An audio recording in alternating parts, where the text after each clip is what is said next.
2006 में निठारी कांड हुआ था नोएडा में, उसके आरोपियों को भी माननीय सुप्रीम कोर्ट ने बरी कर दिया। इसके पहले 2006 में जो मुंबई में बम ब्लास्ट हुआ था, जिसमें 189 लोग मारे गए थे, 800 लोग घायल हुए थे, उसके आरोपी भी बरी हो चुके हैं। भारत में लोगों की जीवन की कोई कीमत नहीं है। मर जाए, बलात्कार हो जाए, आत्महत्या हो जाए, उनके मानव अंगों को निकाल निकाल के बेच दिया जाए और बाद में सबूत के अभाव में बरी हो जाते हैं। ये जो निठारी कांड हुआ नोएडा में, इसकी जांच सीबीआई ने किया था। भारत की सबसे एक्सपर्ट जो एजेंसी मानी जाती है सीबीआई, उसने जांच किया था और ट्रायल कोर्ट ने फांसी दिया था, लेकिन हाई कोर्ट ने बरी किया और सुप्रीम कोर्ट ने भी हाई कोर्ट के जो फैसला था उसके ऊपर मुहर लगा दिया। 2005 से लेकर 2006 के बीच में लगातार नोएडा के निठारी से बच्चे गायब हो रहे थे। वहाँ एक पानी की टंकी थी, वहाँ बच्चे जाते थे और एक एक करके गायब हो जाते थे। सबसे पहली बार जो 2005 जून में एक बच्चा गायब हुआ, उसके कुछ दिन के बाद वहाँ एक बेटी गई, वो भी गायब हो गई। लगातार जब बच्चे गायब हुए तो उस पूरे गाँव में ये अफवाह फैल गई कि इस पानी की टंकी के पास भूत रहता है। और बच्चे कोई 1 2 3 4 नहीं, 44 बच्चे तो उसी एरिया के गायब हो गए, निठारी के आसपास के एरिया के गायब हो गए। जब पुलिस ने वहाँ पे एक हेल्पलाइन नंबर जारी किया तो 600 माता पिता ने शिकायत दर्ज कराई कि हाँ, हमारे 600 बच्चे गायब हुए हैं। जब पुलिस ने जांच करना शुरू किया तो पंढेर की कोठी के पीछे से 19 बच्चों का नरकंकाल मिला। फिर सीबीआई ने आके जांच करना शुरू किया तो 32 और बच्चों की हड्डियां मिली और उसके बाद हाई कोर्ट ने बरी कर दिया, सुप्रीम कोर्ट ने बरी कर दिया। दुख इस बात का है, इतने बच्चों की हत्या हो गई, इतने बच्चे गायब हो गए। ज़्यादातर बच्चे कौन थे? धोबी के बच्चे जो कपड़ा प्रेस करते हैं, रेडी पटरी पे जो दुकान लगाते हैं उनके बच्चे थे, जो जूता मोची का काम करते हैं उनके बच्चे, सारे के सारे दलित बच्चे थे। ज़्यादातर दलित बच्चे थे, बिहार के बच्चे थे, बंगाल के बच्चे थे, असम के बच्चे थे, झारखंड के बच्चे थे, जो रोजी रोटी के लिए आते हैं, वहाँ से बेचारे आते हैं, नोएडा आते हैं, सब उनके बच्चे थे। और बच्चों की उम्र भी कितना, 5 साल से लेके 20 साल तक। जो रिम्पा हल्दर थी 14 साल की बच्ची थी, पिंकी सरकार 20 साल की बेटी थी, और भी ऐसे छोटे छोटे बच्चे। बच्चों को किडनैप किया जाता था, उनके साथ रेप किया जाता था, उनका मर्डर किया जाता था और उनके किडनी निकाल के, उनकी आंख निकाल के, उनका हार्ट निकाल निकाल के बेचा जाता था। ये सारा कुछ हुआ नोएडा में 2006 में, और अब 2025 में वो बरी हो गए। सवाल ये है, इन बच्चों को किसने किडनैप किया, इन बच्चों के साथ किसने रेप किया, इन बच्चों की किसने हत्या किया, इन बच्चों की मानव अंगों को किसने निकाला, किसने इनकी आंत निकाली, किसने इनकी जो है हार्ट निकाला, किसने इनके लीवर को निकाला, किसने इनके लीवर अंगों को बेचा। कोठी थी पंढेर की, पंढेर पहले बरी हो गया। पकड़ा कौन गया? पंढेर का नौकर सुरेंद्र कोली। सुरेंद्र कोली भी अब बरी हो गया। सुरेंद्र कोली कह रहा था कि पीछे एक हॉस्पिटल है, वहां पे मानव अंग बेचे जाते थे, इसलिए मुझे नहीं पता, क्या पता हॉस्पिटल के लोग ये काम करवाते हो। सीबीआई कह रही कि नहीं, इसी ने ही किडनैप किया है। सीबीआई का आरोप था कि इसमें पंढेर भी था। हालांकि पंढेर के ऊपर न पुलिस ने ठीक से धारा लगाई थी, न सीबीआई ने ठीक से धारा लगाई थी। सारी की सारी जो धाराएं लगाई थी किडनैपिंग की, रेप की, मर्डर की, वो कोली के ऊपर लगी थी। तो पंढेर का केस पहले भी कमज़ोर हो चुका था। जो जिनके बच्चे गायब हुए थे उसमें झब्बू लाल थे, जो वहाँ कपड़ा प्रेस करते थे, उनकी बेटी गायब हुई थी। उनको तो 1 करोड़ का ऑफर दिया था पंढेर ने, 1 करोड़ का ऑफर दिया था। बाकायदा उन्होंने आज भी मीडिया को बयान दिया है। बल्कि उनका बेटा कह रहा था 1 करोड़ ले लो, इस केस में कुछ नहीं होगा, कम से कम 1 करोड़ रुपए ले तो लो। लेकिन बेटी की खातिर, बेटी की इज्जत की खातिर उन्होंने, वो गरीब आदमी जो कपड़ा प्रेस करते, उन्होंने 1 करोड़ नहीं लिया। और आज अब वो पछता रहे, कह रहे 1 करोड़ ले लिया होता तो कम से कम आज तो वो बरी तो हो ही गए हो। ये स्थिति थी। सारे के सारे गवाह मुकरते गए, गवाह मुकरते गए, गवाह मुकरते गए। अब सवाल ये है, इतना सब कुछ हुआ, लेकिन कोई भी गांधीवादी, कोई भी समाजवादी, कोई भी वामपंथी, कोई भी अंबेडकरवादी, कोई भी पेरियारवादी, कोई भी दलितों का रहनुमा, कोई पिछड़ों का रहनुमा इस मुद्दे पर संसद में आवाज़ नहीं उठा रहा है।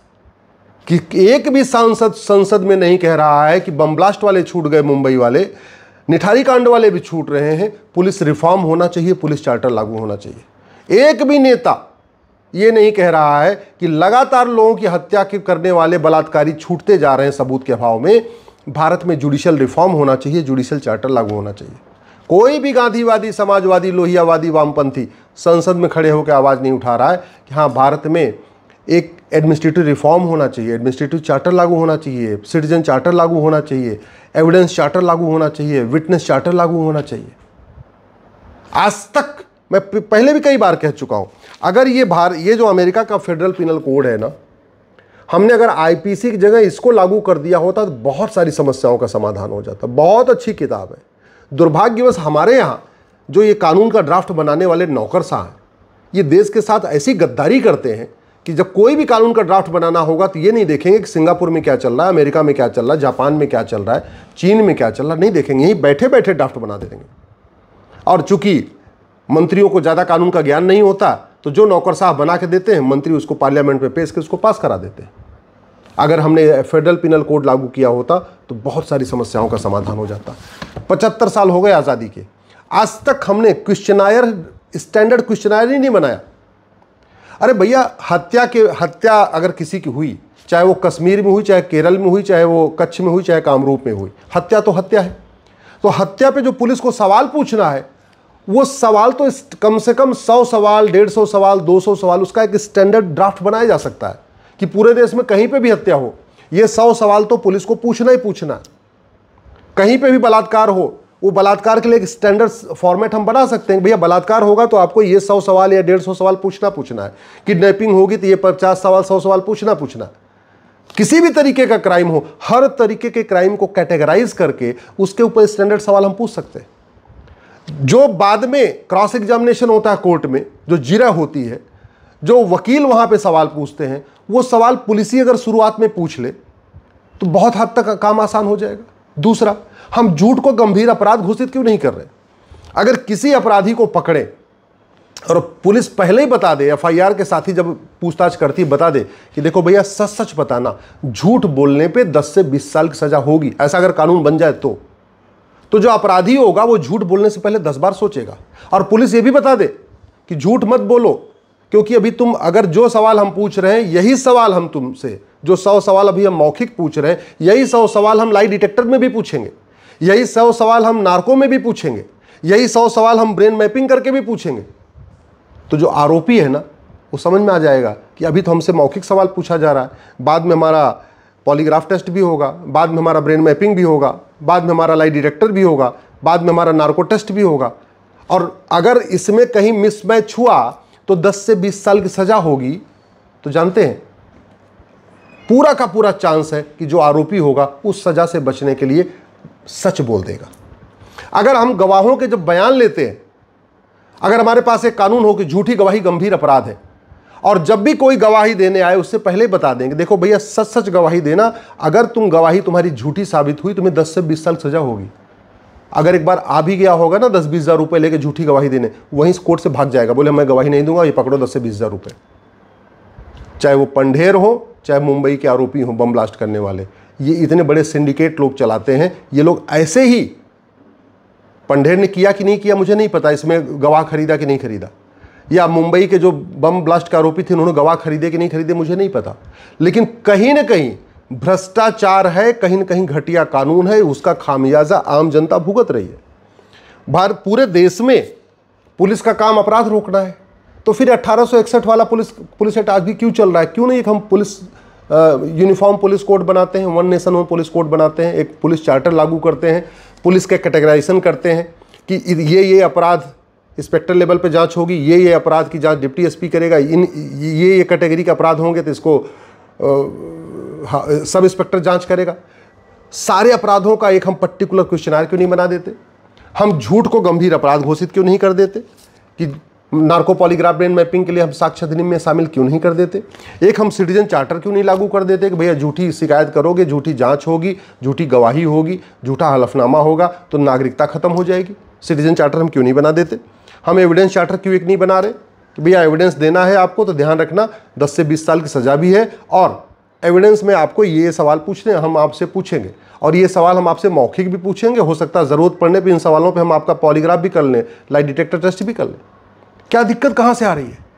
आखिर क्या कारण है कि पुलिस रिफॉर्म के ऊपर संसद में चर्चा नहीं हो रही है? क्या कारण है जुडिशियल रिफॉर्म के ऊपर संसद में चर्चा नहीं हो रही है? क्या कारण है एडमिनिस्ट्रेटिव रिफॉर्म के ऊपर संसद में चर्चा नहीं हो रही है? क्या कारण है कि विटनेस चार्टर के ऊपर संसद में चर्चा नहीं हो रही है? क्या कारण है भारत में जस्टिस विधिनियम के ऊपर चर्चा नहीं हो रही है? लगातार अपराध बढ़ रहे हैं, अपराधी छूट रहे हैं, पुलिस अपराधियों की जांच कर करके परेशान है, गवाह गवाही दे दे के परेशान है, जिसके साथ अपराध हुआ, जिसका लूट हुआ, जिसका बेटा मारा गया, जिसकी बेटी मारी गई, वो तो परेशान है ही। इस सिस्टम को बदलने के ऊपर संसद में चर्चा क्यों नहीं हो रही है? तू मैं आरोप प्रत्यारोप, नूरा कुश्ती करके, बतौलेबाजी करके, तू चोर मैं सिपाही करके देश का क्या भला हो रहा है? कम से कम ढंग के विषयों पर संसद में चर्चा हो जाए। मैं आशा करता हूँ आप लोग अपने अपने सांसद से मिलेंगे, अपने विधायक से मिलेंगे और उनसे जस्टिस विधिनियम लागू करने की मांग करेंगे। मैं गारंटी के साथ कहता हूं सभी मुकदमों का फैसला 1 साल में हो सकता है। मैं ये भी गारंटी के साथ कहता हूं कोई भी दोषी छूटेगा नहीं और कोई भी निर्दोष जेल नहीं जाएगा। इसकी गारंटी मैं लेता हूं। कानून बन सकता है, लेकिन उसके लिए संसद में आवाज़ उठाना पड़ेगा।